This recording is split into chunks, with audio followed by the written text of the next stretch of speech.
Hello everyone, here we are again with our new topic from the chapter Lifelines of National Economy।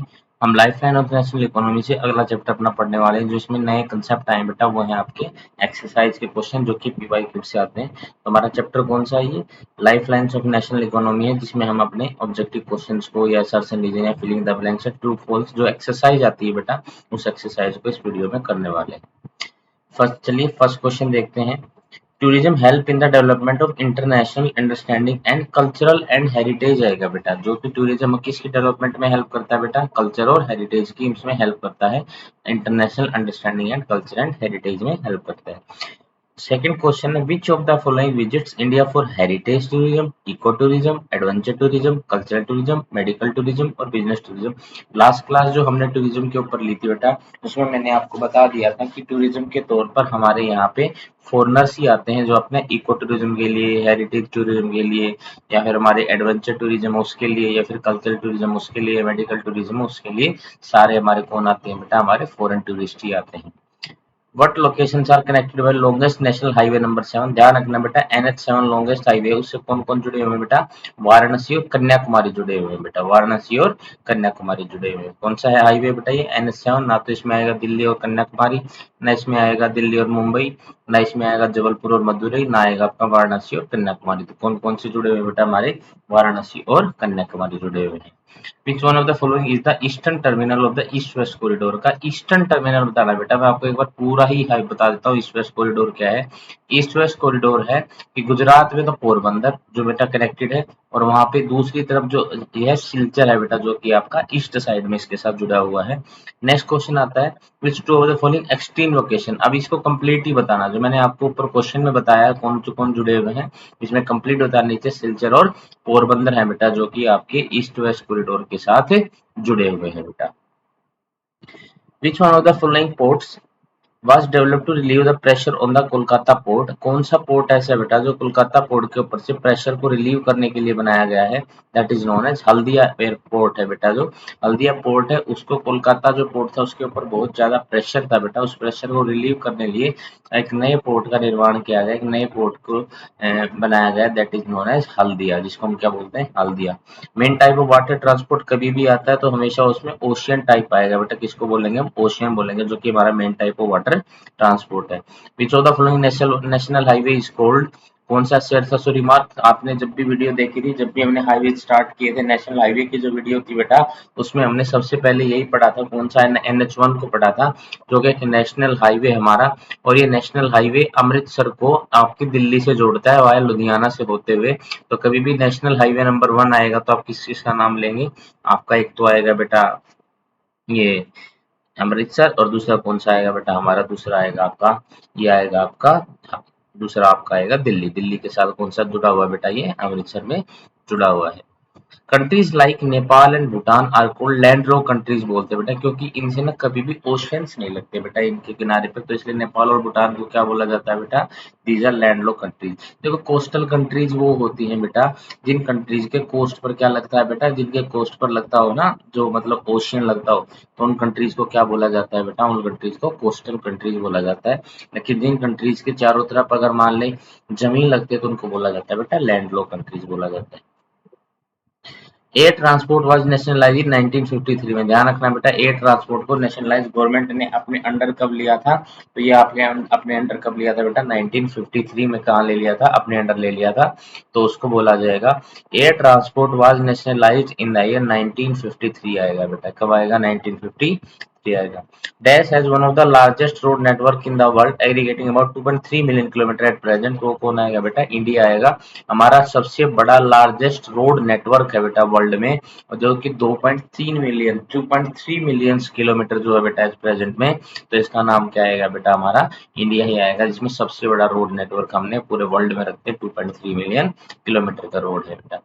What is the major objective of the super highways? अब देखो major objective बताने हैं, to reduce time and distance between mega cities. Yes बिल्कुल है बेटा, major objective तो हमारा यही है ना, कि हम टाइम को, डिस्टेंस को कम कर सके मेगा सिटीज में से। अगर आपको घूम कर आना पड़ेगा तो डिस्टेंस क्या होगी बेटा? ज्यादा होगी। लेकिन अगर हम रिड्यूस टाइम को रिड्यूस करना चाहते हो, डिस्टेंस को रिड्यूस करना चाहते हैं, तो आपको किसका निर्माण करना पड़ेगा? सुपर हाईवेज का निर्माण करना पड़ेगा, to reduce time and distance between mega cities में। यह आएगा आपका question number 12। Which of the following corridor link Srinagar and Kanyakumari. तो कौन सा बेटा श्रीनगर को और कन्याकुमारी को जोड़ने वाला कौन सा, नॉर्थ और साउथ, क्योंकि आपको पता है श्रीनगर तो जम्मू कश्मीर में नॉर्थ में पड़ता है और कन्याकुमारी तमिलनाडु में कहाँ पे, साउथ में पड़ता है। So we can say that which of the following corridor link Srinagar and Kanyakumari, north south corridor आएगा, ना कि ईस्ट वेस्ट। ईस्ट वेस्ट में वो मैंने आपको बता चुका हूँ बेटा।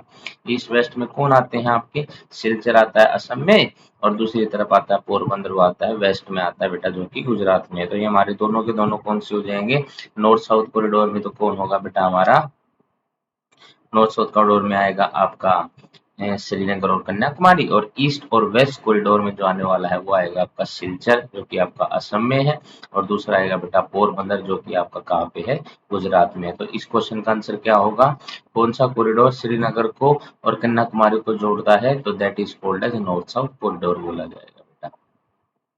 नेशनल हाईवे नंबर 1 मैंने आपको ऊपर जब भी क्वेश्चन पढ़ाया था, जब मैंने क्वेश्चन नंबर 8 पढ़ा था जिसको शेरशाह सूरी मार्ग बोलते, तभी इसको एक्सप्लेन किया था कि शेरशाह सूरी मार्ग को जोड़ने वाला कौन सा हाईवे बेटा, दैट इज NH1। कौन सा है, NH1 जोड़ता है बेटा, शेरशाह सूरी मार्ग को जोड़ता है, और that is called as also NH1 इसको बोला जाता है बेटा। और शेरशाह सूरी मार्ग किस किस को जोड़ता है, अमृतसर को, और किसके साथ जोड़ता है बेटा, आपके आपके दिल्ली के साथ जोड़ता है। तो क्वेश्चन क्या है, national highway number 1 connect which नाम ऑफ द फॉलोइंग प्लेस।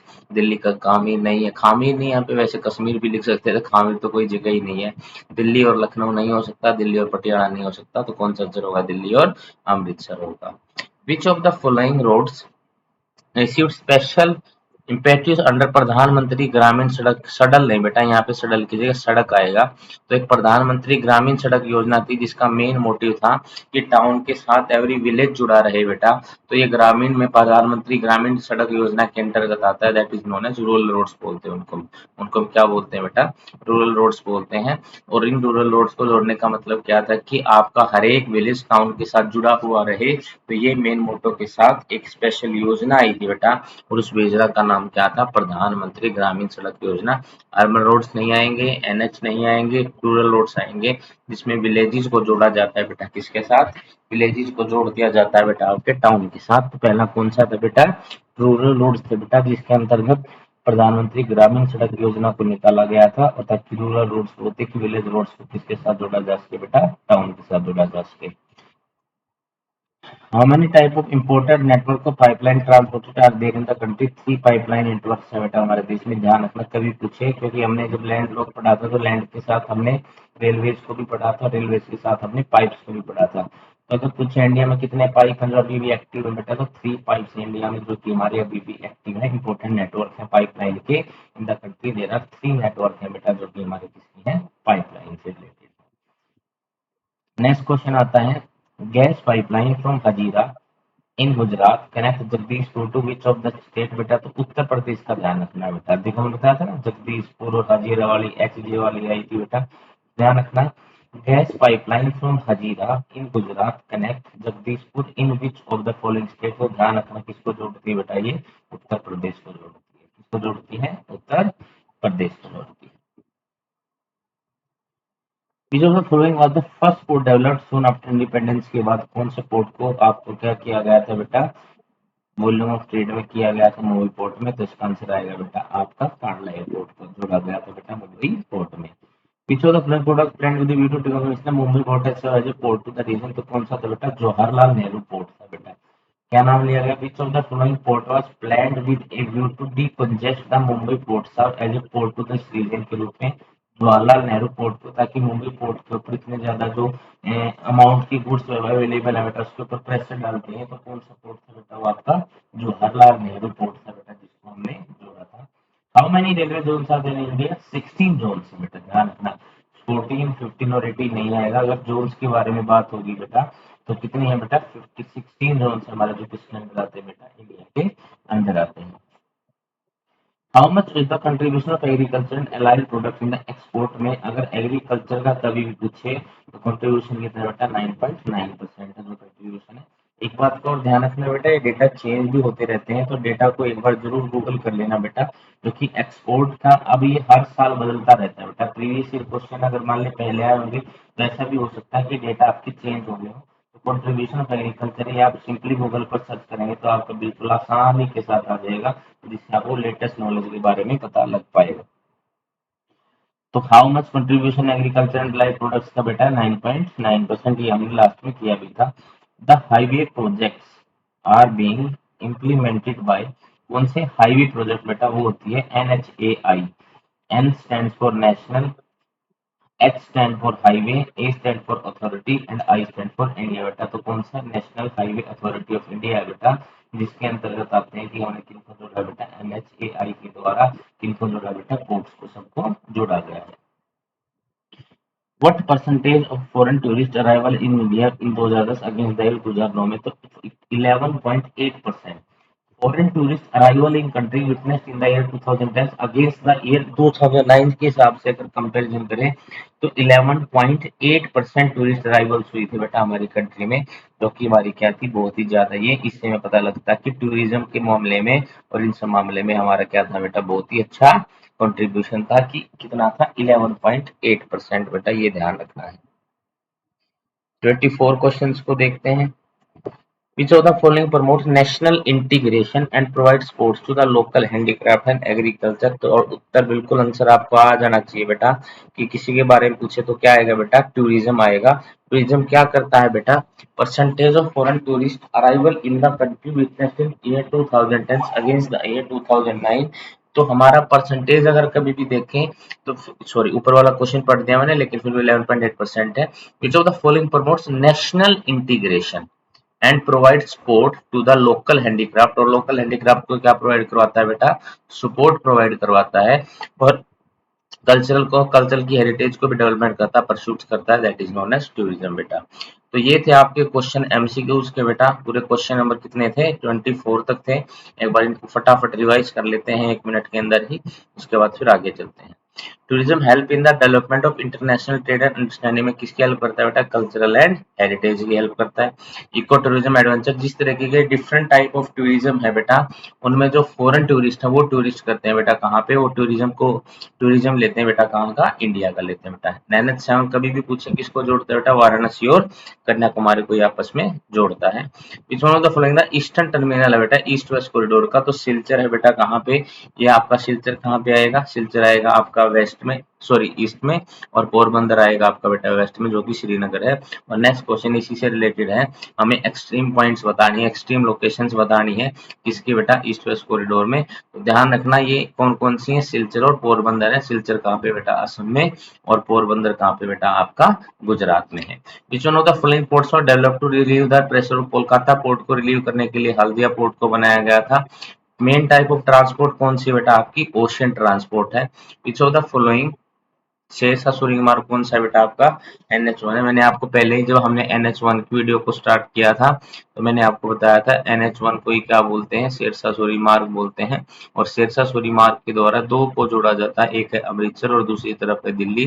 और ये कहाँ से होते हुए गुजरता है बेटा, ये लुधियाना से होते हुए गुजरता है। तो इसका मतलब इसका आंसर क्या हो जाएगा, NH1 में कौन जोड़ता है बेटा, शेरशाह सूरी मार्ग को क्या बोलते हैं, NH1 बोलते हैं। और जो कि हमारे शेरशाह सूरी मार्ग को जोड़ता है किसके साथ बेटा, हमारे दिल्ली के साथ। नेपाल और भूटान को लैंडलॉक इसलिए बोला जाता था क्योंकि इनको कहीं पे भी इनका कोस्टल एरिया नहीं लगता, जो कि ओशियन से लगता हो। तो landlock countries are those countries which are not have a coastal region, जिनके पास कोस्टल रीजन ना उनको क्या बोलते हैं, लैंडलॉक कंट्रीज बोलते हैं। तो नेपाल और भूटान कैसी कंट्रीज है बेटा, लैंडलॉक कंट्रीज है। उसके बाद था एयर ट्रांसपोर्ट को कब नेशनलाइज किया गया था, 1953 में क्या कर दिया गया था, इसको नेशनलाइज कर दिया गया था। 2.3 मिलियन किलोमीटर अगर हम प्रेजेंट में देखें बेटा, रोड्स हैं 2.3 मिलियन किलोमीटर प्रेजेंट में है बेटा। तो वो कौन से बेटा, इंडिया में है बेटा, कहाँ पे एग्जिस्ट करते हैं वो, इंडिया में। What is the major objective of super highway, इसका क्या मतलब, रिड्यूस करना टाइम और डिस्टेंस को बिटवीन द मेगा सिटीज, और रिड्यूस करना होता है बेटा टाइम किसके बीच में, बिटवीन द मेगा सिटीज में रिड्यूस करना टाइम को। कॉरिडोर श्रीनगर और कन्याकुमारी कैसे, नॉर्थ और साउथ, नॉर्थ में तो कौन सा बेटा, श्रीनगर है। और कन्याकुमारी कहाँ पे है बेटा, आपका साउथ में है। तो नॉर्थ और साउथ कॉरिडोर में अगर कोई पूछे तो कौन से आएंगे, श्रीनगर और कन्याकुमारी आएंगे। नेशनल हाईवे 1 मैंने आपको ऊपर अभी अभी बताया, दिल्ली को और अमृतसर को जोड़ता है, that is known as also as Sher Shah Suri Marg भी बोलते हैं उसको। तो दिल्ली अमृतसर इसका आंसर होगा। ग्रामीण सड़क योजना से रूरल रोड्स को बढ़ाया गया था ताकि हर एक के विलेज को किसके साथ जोड़ा जा सके, अर्बन एरिया के साथ जोड़ा जा सके। तो अगर कभी भी आए बेटा ग्रामीण प्रधानमंत्री ग्रामीण सड़क योजना के अंतर्गत किनको जोड़ा गया था, तो ये जोड़ा गया था बेटा रूरल रोड्स को जोड़ा गया था। How many types of important network pipeline, हमेशा इंडिया में पूछे तो 3 पाइपलाइंस है बेटा। हजीरा गुजरात किसको जोड़ती है बेटा, पाइपलाइन जो से हजीरा वाली, तो किसके जोड़ती है बेटा, गुजरात में। कनेक्ट जगदीशपुर इन 14 फ्लोइंग स्टेट, तो उत्तर प्रदेश में आएगा बेटा। कांडला एयरपोर्ट को पहली बार क्या किया गया था, बनाया गया था। और port was plan with a view to, Mumbai port का डिकंजेस्ट करने के लिए, इसका प्रेशर कम करने के लिए किसको, जवाहरलाल नेहरू पोर्ट को बनाया गया था। रेलवे के कितने जोन से बेटा इंडिया में, रेलवे के 16 जोन आज तक प्रेजेंट है।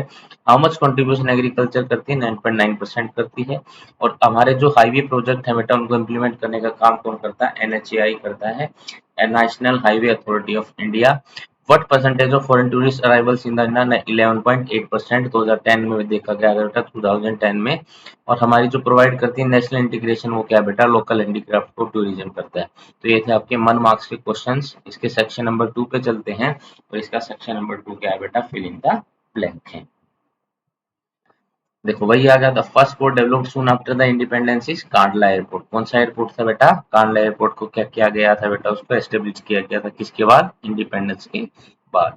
नेशनल हाईवे किसको जोड़ता है, लिंक करता है extreme parts of the country को, क्या करता है, लिंक करता है। इसका स्टेट से कोई रिलेशन नहीं, जो एक्सट्रीम पार्ट है हमारी कंट्री के उनको क्या करता है बेटा, जोड़ता है। कौन सी चीपेस्ट मीन ऑफ ट्रांसपोर्ट है बेटा, वाटरवेज हमारा क्या है, चीपेस्ट मीन्स ऑफ ट्रांसपोर्ट है। Under the government scheme of dash, कौन सी, प्रधानमंत्री ग्रामीण सड़क योजना। अभी अभी क्वेश्चन आया था आपका, किसके तहत हमारे जो एवरी विलेज को किसके साथ, मेजर टाउन के साथ जुड़ा गया, तो कौन सा बेटा, प्रधानमंत्री ग्रामीण सड़क योजना के तहत किया गया है। With the development in dash and dash, the area of influence of trade and transport expanded far and wide. देखो, with the development in science and technology, the area of influence of trade, कौन सा area बेटा, influence of trade को और transport को expanded far and wide जुड़ा जा सकता है, तो इसकी जगह पे क्या आएगा बेटा, साइंस एंड टेक्नोलॉजी आएगा। Dash connect the district headquarter with the place of, district से जोड़ता है तो डिस्ट्रिक्ट रोड्स होते हैं। ये भी हमने वीडियो में इसको भी कर लिया था, एक बार दोबारा रिवाइज कर लेते हैं इसको। पहला पोर्ट जो डेवलप किया गया था इंडिपेंडेंस के बाद, कौन सा एयरपोर्ट था बेटा, कांडला एयरपोर्ट था। नेशनल हाईवे लिंक किसको करता है बेटा, एक्सट्रीम पार्ट होते हैं जो कंट्री को, उनको किससे लिंक करता है बेटा, हमारी कंट्री से करता है। Dash are the cheapest mean of transport, कौन सा बेटा, वाटरवेज है, जो कि कौन सा बेटा, चीपेस्ट मीन्स ऑफ ट्रांसपोर्ट है। अंडर गवर्नमेंट स्कीम ऑफ, कौन सी गवर्नमेंट स्कीम थी बेटा, वो गवर्नमेंट स्कीम थी प्रधानमंत्री ग्रामीण सड़क योजना, जिसमें एवरी विलेज को किसके साथ जोड़ा गया था बेटा, मेजर टाउन के साथ, मोटरेबल रोड के साथ जोड़ा गया था। किसकी डेवलपमेंट से influence of trade and transport क्या हो जाता है बेटा, एक्सपेंड हो जाता है फार एंड वाइड, तो कौन सा बेटा, साइंस एंड टेक्नोलॉजी है। Dash connect the district headquarter with the other place of, district के साथ जोड़ता है बेटा, तो कौन से रोड्स आते हैं, वो आपके डिस्ट्रिक्ट रोड्स होते हैं बेटा, जो किसको जोड़ते हैं बेटा, डिस्ट्रिक्ट हेडक्वार्टर को किसके साथ जोड़ते हैं बेटा, अदर प्लेस ऑफ डिस्ट्रिक्ट को जोड़ते हैं।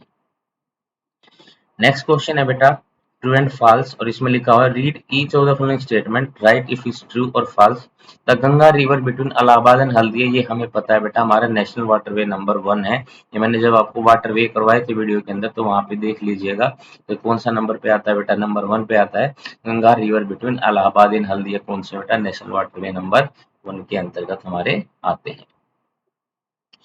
एक्सट्रीम साउथ ईस्टर्न पोर्ट बेटा, साउथ और ईस्टर्न पोर्ट तूतीकोरिन इन केरला, ये बिल्कुल गलत है बेटा। Extreme south eastern port Tuticorin Kerala में नहीं है बेटा। पवन हंस हेलीकॉप्टर लिमिटेड है बेटा, प्रोवाइड करते हैं helicopter service to oil and natural gas corporation को इन ऑफशोर ऑपरेशन में और एसेसिबल एरियाज में। इनएसेसिबल वो एरियाज होते हैं बेटा जहाँ पे हमारी पहुंच ना जा सके, तो ऐसे में कौन सा है बेटा, पवन हंस हेलीकॉप्टर्स है बेटा, जो क्या करते हैं, प्रोवाइड करते हैं हेलीकॉप्टर सर्विस को to oil and natural gas को बेटा, कॉर्पोरेशन को इन इट्स ऑफशोर ऑपरेशंस में और इन एसेसिबल एरिया, जहां पे सड़क के माध्यम से या कहीं पे जहां पे आपका लैंड लोड मतलब लैंड की जो रोड्स वगैरह है वो पॉसिबल नहीं है, तो वहां पे एयर की मदद से कौन जाता है बेटा, हमारे हमारे पवन हंस हेलीकॉप्टर लिमिटेड है जो उसमें हेल्प करते हैं। A travel within reach of the common people, नहीं है बेटा, बहुत महंगा है ना, तो इसीलिए हमारा जो कॉमन पीपल है उनकी रीच में नहीं है बेटा, तो इसलिए हम बोलेंगे ये हमारा क्या बेटा, बिल्कुल फॉल्स है। एयर ट्रेवल किसी कॉमन पीपल की रीच में नहीं है, महंगा होने के कारण बेटा कॉमन पीपल की रीच में ये नहीं है। Marmagao port is the premier iron ore export port of the country, बिल्कुल सही है। मारमगांव पोर्ट क्या है बेटा, premium iron ore exporting of the country है, तो ये बिल्कुल ट्रू हो जाएगा। एक बार रिवाइज कर लेते हैं। गंगा रिवर बिटवीन इलाहाबाद और हल्दिया के नेशनल वाटरवे नंबर 1 है। एक्सट्रीम साउथ ईस्टर्न पोर्ट आपका तूतीकोरिन केरला में नहीं है। पवन हंस हेलीकॉप्टर क्या करते हैं बेटा, सर्विस देते हैं oil and natural gas corporation के अपने ऑफशोर ऑपरेशन में और इनएसेसिबल एरियाज में। Air travel is with in the reach of common people के क्या है बेटा, एयर ट्रेवल क्या है, रीच में, किसमें, विद इन द पीपल के में, किसको क्या बोलते हैं, एयर ट्रेवल। मारमगांव पोर्ट क्या बेटा, premium iron ore export port country, ये बिल्कुल ट्रू है बेटा। आगे देखिए, आगे आते हैं असर्शन एंड रीजंस आते हैं आपके। असर्शन और रीजन में क्या बताया गया है, in the following questions statement of assertion is followed by statement of reason. एक स्टेटमेंट को मैंने बताया था ना आपको, ऑप्शन डी अलग हो सकता है, तो ऑप्शन डी को जरूर पढ़ना होता है बेटा। फॉलोइंग क्वेश्चन है बेटा, statement of assertion is followed by statement of reason, mark the correct choice. हम कोई भी हम स्टेटमेंट है बेटा, उसको पहले जो दी गई है वो हमारा असर्शन है, उसके बाद जो दिया गया है वो बेटा स्टेटमेंट में हमारा रीजन है। तो मार्क करना correct choice as number A. If both assertion and reasons are true and reason is the correct explanation of assertion, then आपका ऑप्शन नंबर ए होगा। If both assertion and reason are true but reason is not the correct explanation of assertion, तो ये आपका number B रहेगा। अगर assertion true है और reason आपका false है, तो ये आपका ऑप्शन नंबर सी रहेगा। अगर both assertion and reasons are false, दोनों के दोनों false है बेटा, तो हमारा ऑप्शन नंबर डी रहेगा। तो ऑप्शन नंबर डी का ध्यान होता है, कई बार यहाँ पे आ जाता है if assertion is false and reason is true, तो यहाँ पे हमारे कई बार दिक्कत हो जाती है ऑप्शन नंबर 4 में। तो यहाँ पे दिया गया है कि both assertion and reasons are false, तो हमारा कौन सा रहेगा, ऑप्शन नंबर डी रहेगा। अब देखिए, मैंने assertion और रीजन को करने का आपको एक तरीका बताया है कि जैसे आप assertion पढ़ो पहले इसको चेक करो ये राइट है या रॉन्ग है। अगर वो राइट है तो उसके पीछे क्वेश्चन मार्क लगाओ वाई। अगर आपको उस वाई का आंसर मिल जाता है तो आपका आंसर नंबर ए हो जाएगा। उसमें हम बोलेंगे assertion ठीक है और रीजन उसकी करेक्ट एक्सप्लेनेशन। देखिए, road transportation in India faces a number of problems. हाँ, प्रॉब्लम्स तो आती है रोड ट्रांसपोर्टेशन में भी, क्योंकि रोड्स आर अनमेटल्ड है, देयर नेटवर्क इज एडिक्वेट है बेटा। देखो बिल्कुल सही बात है, असर्शन भी रही है, प्रॉब्लम को फेस करता है, और क्या प्रॉब्लम्स है उसको हमने रीजन में बताया बेटा। देखो कैसे बताया है, road transportation in India faces a number of problems, yes, and what are the problem, why, what is the problems, roads are unmetalled है बेटा, देयर नेटवर्क इज एडिक्वेट है, तो इसीलिए हमारे क्या करते हैं बेटा, ये हमारे फेस करते हैं प्रॉब्लम को। तो हम बोलेंगे both assertion and reason are true but and reason is the, sorry but नहीं आएगा, एंड आएगा, and reason is the correct explanation of the assertion. Density of all road varies, density क्या करती है बेटा, वेरीज करती है सारे रोड्स की, keeping view the volume of traffic and passengers बेटा, किसके हिसाब से, ट्रैफिक और पैसेंजर के हिसाब से। The road network is inadequate, they are unmetalled and unfit for use, वो सारे के सारे अनमेटल्ड रोड है और अनफिट फॉर यूज है, being a lot of problem for transportation में लॉट ऑफ प्रॉब्लम्स आते हैं। अनमेटल्ड रोड कौन से होते हैं, those road which are not all weather roads नहीं होते हैं, जब हैवी रेन वगैरह होती है तो ऐसे रोड्स वगैरह नहीं काम आते, तो इसलिए क्या हो रहा है, डेंसिटी ऑफ आप रोड्स की क्या करती है, वेरी करती है। Keeping in view the volume of traffic and passenger, अगर हम ट्रैफिक एंड पैसेंजर के बारे में सोचें, road network is inadequate, they are unmetalled and unfit for use है, and posing a lot of problem को ट्रांसपोर्टेशन में होती हैं। तो ये हमारा हो जाएगा बेटा, both assertion and reason are true and reason is the correct explanation of assertion हमारी हो जाएगी। नेक्स्ट आता है, communication is unessential requirement of human life, बिल्कुल गलत बात है, अनएसेंशियल नहीं है, एसेंशियल है बेटा, तो असर्शन बिल्कुल गलत है। अब एक बार रीजन देख लेते हैं, communication between two people does not create awareness, ये भी बिल्कुल गलत है। देखो पहला ही गलत है, क्योंकि कम्युनिकेशन से क्या होता है बेटा, हमारी रिक्वायरमेंट ऑफ ह्यूमन लाइफ के लिए एसेंशियल है, और जब भी कम्युनिकेशन दो लोगों के बीच में होती है तो इससे अवेयरनेस क्या होती है, क्रिएट होती है। तो both assertion and reason are false, तो यहाँ पे दोनों के दोनों क्या है बेटा, बिल्कुल फॉल्स है। देखो, the increase in population and the change in the modes of communication are the result of increase human movement बेटा। जब भी पॉपुलेशन इंक्रीज होती है और चेंज होता है बेटा मोड्स ऑफ कम्युनिकेशन में, ये रिजल्ट है बेटा इंक्रीज ह्यूमन की मूवमेंट के। एंड ट्रांसपोर्ट ऑफ मटेरियल जब होता है बेटा, and goods the providers healthy entertainment, तो इससे एंटरटेनमेंट अच्छा होता है, they are the essential in life, तो हमारी लाइफ में क्या है बेटा, एसेंशियल है। Thus both assertion and reason are false, तो इस प्रकार हम कह सकते हैं दोनों असर्शन और रीजन क्या है, बिल्कुल फॉल्स है बेटा। थर्ड पढ़िए, waterways are the cheapest mean of transport. Waterways क्या है बेटा? चीपेस्ट मीन्स ऑफ ट्रांसपोर्ट है एंड इट इज फ्यूल। देखो सबसे पहले देखो वाटरवेज क्या है? बिल्कुल चीपेस्ट है। क्यों है चीपेस्ट? फ्यूल एफिशिएंट और environment friendly mode of transport है। तो वी कैन से दैट कि असर्शन भी सही है और उसका रीजन भी सही है, क्योंकि हमने जैसे ही असर्शन के पीछे वाई लगाया, वाई लगाते हैं उसका आंसर मिल गया। Waterways are the cheapest made of transport. क्यों है? Yes it is fuel efficient है, इसलिए क्या है? चीपेस्ट है and environment friendly mode of the transport है। तो both assertion reasons are true and the reason justifies the आपका असर्शन को जस्टिफाई करता है। Trade consider as the economic barometer of the country. बिल्कुल सही बात है, मापने का काम करता है। इकोनॉमिक बैरोमीटर है, कितनी इकोनॉमिक डेवलपमेंट हुई है हमें ट्रेड से पता लगता है। And trading help largely in the developing country. Trading कहाँ पे हेल्प करता है बेटा? Largely in the developing country में हेल्प करता है। और एडवांसमेंट ऑफ ट्रेड क्या होती है बेटा? इंडस्ट्रीज इकोनॉमी की प्रोस्पेरिटी की क्या है बेटा? एडवांसमेंट ऑफ ट्रेड उसका एक इंडेक्स है बेटा। Both assertion and reason are true and reason is the correct explanation of the, ये बिल्कुल उसकी क्या है बेटा? Correct explanation. International trade has undergone a sea of change in the last decade. बेटा इंटरनेशनल ट्रेड से क्या हुआ बेटा? एक सी ऑफ चेंजेस आया बेटा, किसमें? लास्ट डिकेड्स में। Exchange of commodities and goods have been suspended by the exchange of information and knowledge। बेटा देखो international trade has undergone a sea of changes in the last decade. बेटा international trade क्या हुआ बेटा? Undergone a sea of changes आया last decades में बेटा, बिल्कुल सही बात है। इंटरनेशनल ट्रेड से क्या है? सी ऑफ चेंजेस में आया लास्ट ऑफ डिकेड्स में। और exchange of commodities and goods have the been superseded by the exchange of information and knowledge. और एक्सचेंज ऑफ कमोडिटीज से गुड्स से क्या होता है बेटा? एक्सचेंज होता है इंफॉर्मेशन का, बिल्कुल सही बात है। Both assertion and reason are the true and reason is the correct explanation है बेटा, किसकी? असर्शन की। तो हम कह सकते हैं दोनों असर्शन और रीजन बिल्कुल करेक्ट है और रीजन बिल्कुल इसकी करेक्ट एक्सप्लेनेशन है। Cost of laying pipeline is less but subsequent running cost is maximum। ये तो उल्टा हो गया ना, ये कोस्ट क्या बोल दी इसने? कोस्ट को बोल दिया कम और इसके उसके बाद उसकी रनिंग कॉस्ट बोल दी मैक्सिमम। ये उल्टा है बेटा। Cost of laying pipeline is maximum but the subsequent running cost are minimum. Pipeline do not facilitate easy transportation. बिल्कुल करती है इजी ट्रांसपोर्टेशन, तो बोथ रीजन क्या हो जाएंगे बेटा? इसमें फॉल्स हो जाएंगे। Initial cost of laying pipeline is high but subsequent running costs are minimal है। it rules out transshipment losses and delay। दोनों को क्या करती है बेटा? रूल्स आउट करती है, बाहर करती है और सुधारने का कार्य करती है। असर्शन क्या है बेटा? Transport and communication are called lifelines of economy. Transport और कम्युनिकेशन है बेटा जो क्या है बेटा? हमारी लाइफलाइन है हमारी इकोनॉमी की। और transport and communication do not help in easy movement of goods. ये ट्रांसपोर्ट और जो कम्युनिकेशन है बेटा ये हेल्प नहीं करती इजी मूवमेंट ऑफ गुड्स में, मटेरियल बिटवीन द कंट्री में। तो क्यों? देखिए क्या कैसे बेटा? Transport and communication are called lifelines of economy, बिल्कुल सही है। Transport and communication do not help in the easy movement of, बिल्कुल करती हैं। ट्रांसपोर्ट और कम्युनिकेशन से तो क्या होता है? इजी मूवमेंट ऑफ गुड्स होता है and materials between the countries के बीच में। तो हम कह सकते हैं असर्शन तो सही है लेकिन रीजन आपका बिल्कुल रॉन्ग है। Transport and communication are called lifelines of economy बोलते हैं। दे रिड्यूस डिस्टेंस को क्या कर देती है बेटा? वो रिड्यूस कर देती है। Brings people close to one another, एक दूसरे के नजदीक लेके आती है। By promoting interdependence among the himself, जिससे वो क्या कर सके? एक दूसरे के ऊपर डिपेंड कर सके। And mainly help in trade and commerce. किस में हेल्प करती है बेटा? ट्रेड एंड कॉमर्स में हेल्प करती है within the country. That's reason is false. तो इसके कंडीशन क्या बेटा? बिल्कुल फॉल्स है। टूरिज्म प्रमोट्स नेशनल इंटीग्रेशन, बिल्कुल करता है।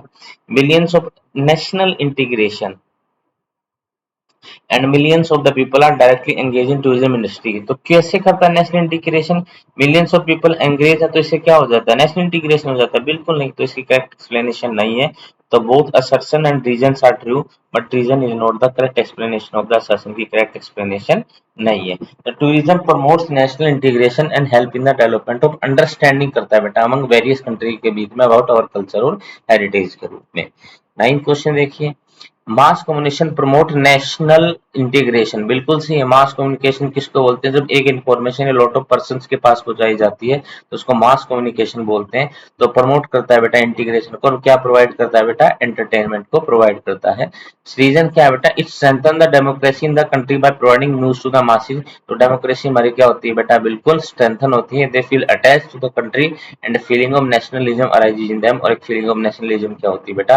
राइज होती है। तो बहुत असर्शन एंड रीजन क्या है बेटा? बिल्कुल ट्रू है और इसकी रीजन रीजन क्या है बेटा, इसकी बिल्कुल करेक्ट एक्सप्लेनेशन है।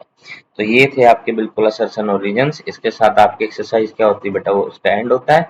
तो एक नेक्स्ट वीडियो में 1 मार्क्स के, 3 मार्क्स के और 5 मार्क्स के क्वेश्चन पढ़ने वाले हैं। तो इस वीडियो में बेटा इतना ही, बाकी पढ़ते हैं नेक्स्ट क्लास में।